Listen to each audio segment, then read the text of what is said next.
बहुत बहुत शुक्रिया सर। और गर्मी का मौसम है तो मैं चाहूँगा आप सबको ज़्यादा बोर ना करूँ। बच्चे छोटे हैं, मैं देख रहा हूँ मुझे छोटे बच्चे काफ़ी पसंद है। और कभी से मैं देख रहा हूँ बच्चे, गर्मी का मौसम है तो थोड़ी बहुत दिक्कत हो रही है दिक्कत ना? यस सर दिक्कत हो रही है। एक्चुअली मैं बहुत शुक्रगुजार हूँ आर.बी. दास सर का। जब मैं उनसे कल मिला तो मुझे लगा कि वास्तव में सर का जो मोटो है वो बिल्कुल अलग है। सर ने कहा था कि बच्चे जो हैं वो लाइफ में कुछ करना चाहते हैं, और हम लोग देहात क्षेत्र से आते हैं, हमारा पूर्वांचल का एरिया है, इतना विकसित नहीं है। और बच्चों को विकसित करने के लिए सबसे ज़रूरी बात यह है कि हमें यह समझना पड़ेगा, जो पेरेंट्स हैं, जो हमें ये समझना पड़ेगा कि हमें बच्चों को किस फील्ड में डालना चाहिए और बच्चों को क्या करना चाहिए। अभी बच्चे छोटे हैं, क्लास 5 तक के हैं, इन्हें उतना समझ नहीं हो पाएगा कि इन्हें लाइफ में आगे क्या करना है, लेकिन हमें ये समझना पड़ेगा कि हमें बच्चों को किस फील्ड में डालना है। लाइक मैक्सिमम आप अपने आसपास आप देखेंगे, लाइक जब बच्चा क्लास 10th में पहुँचता है, कक्षा 7 में है, 6 में है, तो हम ज़्यादा ध्यान नहीं देते बच्चों के ऊपर। हमें लगता है कि सब कुछ नॉर्मल चल रहा है, बच्चा पढ़ाई कर रहा है, सब कुछ ठीक है। लेकिन जैसे ही बच्चा क्लास 10th के आगे बढ़ता है तो बच्चों के पास कोई मोटो नहीं रह जाता। और आसपास मैं देख रहा हूं मैक्सिमम लोग तो बस डॉक्टरी और इंजीनियरिंग के चक्कर में पड़े हुए हैं। अगर बच्चा साइंस से पढ़ रहा है तो उसे लगता है कि भाई वो डॉक्टर बनेगा तो वो बेहतर लाइफ जी पाएगा, अगर वो इंजीनियर बनेगा तो बेहतर लाइफ जी पाएगा, अगर वो IIT जाता है तो बेहतर इंजीनियर बनेगा, अगर वो एम्स जाता है तो बेहतर डॉक्टर बनेगा। लेकिन ऐसा कुछ नहीं है। अगर आप एक बेहतर इंजीनियर बनना चाहते हो, आपको जॉब चाहिए, तो आपको स्किल मायने रखती है। एक छोटा सा एग्जांपल हम ले सकते हैं। सपोज करिए आपके घर पे घर की दीवार जुड़वानी है आपको, ठीक है, तो आप मार्केट से कोई एक मिस्त्री खोज के लाते हो कि मुझे घर की दीवार अपनी जुड़वानी है।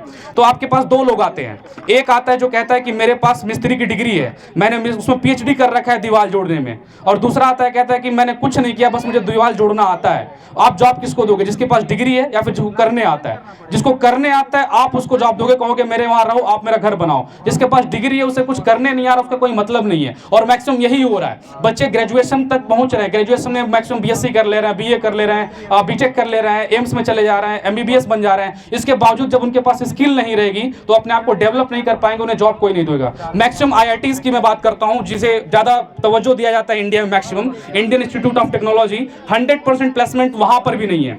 यानी अगर हम अपने बच्चों को पढ़ा लिखा करके हम IIT भेजते हैं तो वहां पर भी क्लियर नहीं है कि बच्चा जॉब पाएगा। बच्चा जॉब इस बेस पे पाएगा कि उसे आता कितना है। हम बच्चे को डॉक्टर बना देते हैं, डॉक्टर बनने के बाद उसे सुई लगाना बच्चे को अगर नहीं आता है तो कोई अपना इलाज उसके पास करवाने नहीं जाएगा। गांव में जब हम लोग अपना इलाज करवाते हैं आसपास, तो हम किसी डॉक्टर की डिग्री नहीं पूछते आपको आता कितना है। रात में किसी की तबीयत अगर खराब होती है तो हम जब उसके पास जाते हैं तो हम कहते हैं मुझे दवा चाहिए, ठीक है, हम उसकी डिग्री नहीं पूछते कहां तक पढ़े हो, तुम मुझे दवा दो, हम डायरेक्ट कहते हैं मुझे दवा चाहिए, और उसके दवा खाने से हमारी तबीयत ठीक भी हो जाती है, हम उस डॉक्टर को मानने लगते हैं। मेरे कहने का मतलब ये है कि जो बच्चे हैं, मतलब बच्चों को भारत का भविष्य माना जाता है, जो छोटे बच्चे हैं, हमें इन्हें गाइड करना चाहिए कि एक बेहतर फ्यूचर क्या हो सकता है। हमें इन्हें डॉक्टरी और इंजीनियरिंग के चक्कर में नहीं डालना चाहिए। हाँ, अगर बच्चा खुद से अगर करना चाह रहा है, उसका खुद का मनोबल है कि उसे डॉक्टर बनना है, तो हमें उसको उस फील्ड में भेजना चाहिए, ठीक है। तो ये मेरा मेन मोटो है कि मैं चाहूंगा कि आप सभी बस इतना कर दीजिएगा कि बच्चा जो करना चाहता है उसे आप करने दीजिएगा। भाई बच्चे क्लास 5 में हैं, आप क्लास 6 में इसके बाद कहीं पर आप एडमिशन लेंगे तो आप, और जहां तक मैं बात करूं, मैं बच्चों से ही बात कर लेता हूं, थोड़ा सा बात करना चाहोगे? एक काम करते हैं, मैं आपसे पूछता हूं, स्टैंड अप, आपका नाम क्या है? मेरे पास आ जाइए। क्या नाम है आपका? अनुराग शर्मा। नाम क्या है? अनुराग शर्मा। अनुराग शर्मा। आपका नाम अनुराग शर्मा है। आप लाइफ में कुछ बड़ा करना चाहते हैं? Yes sir. लाइक क्या बनना चाहते हैं? डॉक्टर। डॉक्टर बनना चाहते हैं? अंदर से बनना चाहते हैं, दिल से? Yes sir. बच्चे के लिए एक तालियां होनी चाहिए, बच्चा डॉक्टर बनना चाह रहा है, बड़ी बात है। मैं ऐसे ही बच्चों का साथ हमेशा मैं खड़ा रहता हूं जो खुद से चाहता है करना, ठीक है। और कोई बच्चा यहाँ पे जो खुद से हाथ उठा के बताएगा कि वो क्या बनना चाहता है? आ जाओ मेरे पास आओ। क्या नाम है आपका? सादिया है सर। सादिया नाम है। क्या बनना है आगे चल के? Sir doctor. डॉक्टर? मुझे अभी यहाँ पे 2 डॉक्टर मिल गए। इस बच्चे के लिए जोरदार तालियां बननी चाहिए। छोटी बच्ची, अगर हौसला हम इसका नहीं बढ़ाएंगे तो फिर कौन बढ़ाएगा? और कोई बच्चा जो अपने बारे में बताना चाहेगा? आ जाओ मेरे पास, आ जाओ, आ जाओ, आप भी आ जाओ। सुनते हैं बच्चों से, बच्चों का ही प्रोग्राम है, हमें बच्चे से बात करनी चाहिए। आप बात करेंगे हमसे? आ जाइए मेरे पास, इधर मेरे पास। डरना नहीं है, छोटे बच्चे डरते ज्यादा है। क्या नाम है आपका? अंश कुशवाहा। अंश कुशवाहा। क्या कुछ लाइफ में बड़ा करना चाहते हैं? Yes sir. क्या? आर्मी अफसर। ये आर्मी ऑफिसर बनना चाहते हैं। ये सबसे बड़ा सम्मान अगर किसी को मिलना चाहिए तो आर्मी को मिलना चाहिए। तालियां के लिए डबल होनी चाहिए। हमारे सामने हमारे बगल में एक आर्मी का ऑफिसर खड़ा है, क्या नाम है आपका? गुलिया गुप्ता। नाम बताइए। गुलिया गुप्ता। ठीक है, क्या करना है लाइफ में? IPS, Indian police service, Bharat का सबसे बड़े लेवल का माने जाने वाला। यूपीएससी क्रैक करने के बाद बच्चे बनते हैं। और आपको पता होगा कि इलाहाबाद में, दिल्ली में जाकर के बच्चे लगभग 10 साल, 20 साल, 30 साल तक बच्चे तैयारी करते हैं, तब जाके उन्हें यूपीएससी क्रैक करने की कैपेसिटी डेवलप कर पाते हैं। और बच्ची इतनी छोटी है और अभी से सोच रही है, तो निश्चित ही आगे चल करके बहुत बड़ा मुकाम हासिल करेगी। हम सभी की शुभकामनाएं आपके साथ है। मैं कुछ रियल लाइफ स्टोरी आपको बताना चाहूंगा, जिससे हो सकता है आपको कुछ नया सीखने को मिले, और जो बच्चे यहाँ पर बैठे हैं वो अपना खुद का एक बड़ा एम बना पाएंगे। मेरे सबसे फेवरेट जो है, मैक्सिमम बच्चे उनको जानते भी होंगे, डॉक्टर एपीजे अब्दुल कलाम। नाम सुना है इनका? मिसाइल मैन ऑफ इंडिया सुना है? उन्हें मिसाइल मैन ऑफ इंडिया क्यों कहा जाता है सभी आप जानते होंगे। पता है, जब डॉक्टर कलाम छोटे थे तो उन्हें भी नहीं पता था कि वो आगे चल करके मिसाइल मैन ऑफ इंडिया बनने वाले हैं और भारत के राष्ट्रपति बनने वाले हैं। वो जब छोटे थे, एक छोटी कहानी है उनके में, जैसे आप छोटे बच्चे हो, आप क्लास में पढ़ रहे हो, वैसे ही छोटे थे, क्लास 5 या 6 में रहे थे डॉक्टर कलाम। तो हुआ क्या, जैसे आप छोटे बच्चे हो, बगल में क्लास में कभी खेलते चले जाते हो कि नहीं जाते? खेलते खेलते आप बगल के क्लास में चले जाते हो, तो होता क्या है कि उनके क्लास में एक टीचर थे, अय्यर नाम था उनका। तो उस बच्चे से कहते हैं डॉक्टर कलाम से कि तुम अपना क्लास छोड़ करके बगल वाले क्लास में तुम क्यों चले गए?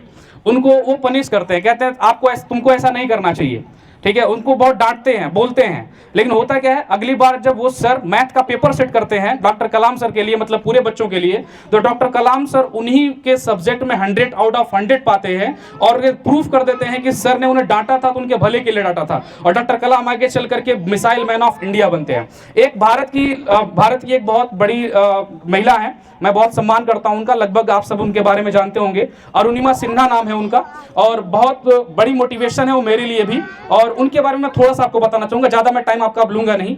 अरुणिमा सिन्हा यूपी के गांव की एक लड़की थी, यूपी के गांव से आती हैं वो, और वो लखनऊ से दिल्ली जा रही थी। और लखनऊ से दिल्ली जाते समय वो ट्रेन से सफर कर रही थी, और सफर करने के दौरान ट्रेन में आपको पता होगा चोर घूमते हैं, ट्रेन में चोर घूमते हैं ना।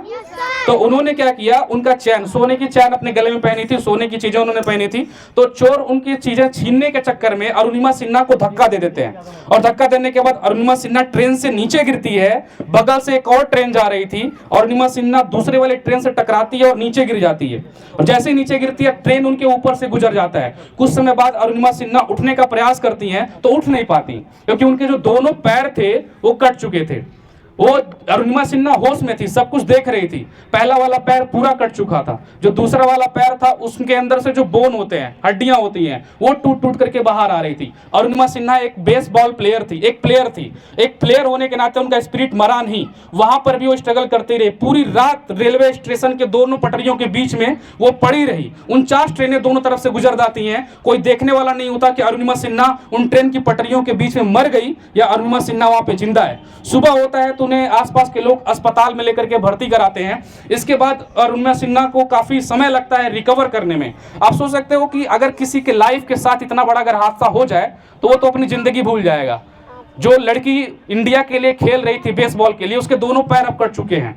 पहले वाले पैर को डॉक्टर काटने के बाद प्रोस्थेटिक लेग लगाते हैं, जैसे आपने देखा होगा, मतलब जो लोग होते हैं जो हैंडीकैप होते हैं, एक प्लास्टिक या फिर लकड़ी का पैर लगाया जाता है, तो पहले वाले पैर में वो लगा दिया गया, दूसरे वाले पैर में रॉड डाली गई। अब वो बेसबॉल खेलने के लायक नहीं थी। अब आप जरा सोचना उस महिला के लिए, उस बच्ची के लिए, कि उस समय वो क्या करती, गिव अप कर जाती कि अब तो मेरे लिए दुनिया खत्म हो गया।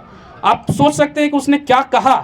उसने कहा कि अब मैं बेसबॉल नहीं खेलूंगी, अब मैं माउंट एवरेस्ट को क्लाइम करूंगी। मैं बता दूं, माउंट एवरेस्ट पूरी दुनिया का सबसे बड़ा पहाड़ है, पर्वत है, उसकी ऊंचाई 8,848 मीटर है। वो कहती है कि अब मैं माउंट एवरेस्ट को फतह करूंगी। पूरी दुनिया में बहुत कम ही लोग हैं जो माउंट एवरेस्ट को फतह कर पाते हैं, इतनी ऊंचाई पर जाने वाली। दोनों पैर नहीं है उसके। अरुणिमा सिन्हा बैठ करके बेड पर बैठ कर कहती है कि अब मैं माउंट एवरेस्ट को क्लाइम करूंगी। पूरी दुनिया ने कहा उसे कि अरुणिमा सिन्हा तुमसे ये नहीं हो पाएगा, तुम्हारे पैर नहीं है, तुम चल नहीं सकती हो, तुम पहाड़ कैसे चढ़ोगी।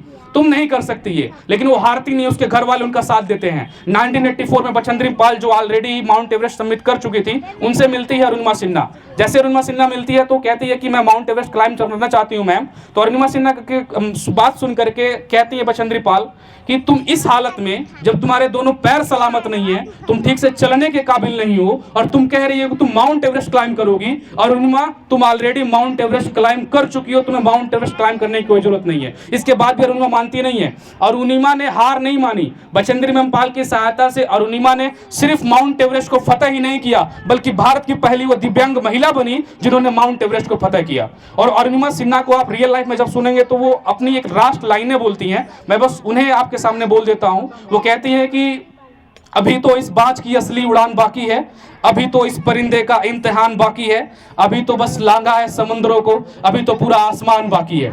और लास्ट लाइन, बस कुछ मैं कहूंगा नहीं, आप पेरेंट्स से ही मैं बात करूंगा इस बार। मैं बस आपसे यही कहता हूं कि बच्चों का जहां पर भी आप एडमिशन करवाइएगा, आप ये सोच लीजिएगा कि स्कूल कैसा है, वहाँ के टीचर्स कैसे हैं, बच्चा पढ़ने में वहाँ पे सूटेबल हो पाएगा कि नहीं हो पाएगा, और बच्चे को लाइफ को लेकर के बच्चे के ऊपर छोड़ दीजिएगा। बच्चे का जो इंटरेस्ट होगा उसे करने दीजिएगा। मेरी ये रिक्वेस्ट है आप सभी से, बच्चा जो करना चाहेगा करने दीजिएगा। आप उसे फोर्स कभी मत करिएगा कि तुम डॉक्टर बनोगे तो बढ़िया है, इंजीनियर बनोगे तो बढ़िया है, तुम IPS ही बन जाओ 20 साल बिता करके तैयारी करके, ये मत करिएगा उसके साथ। ये मेरी दिली गुजारिश है, बहुत रिक्वेस्ट भी है आपसे। बहुत बहुत शुक्रिया आप सभी का, थैंक यू।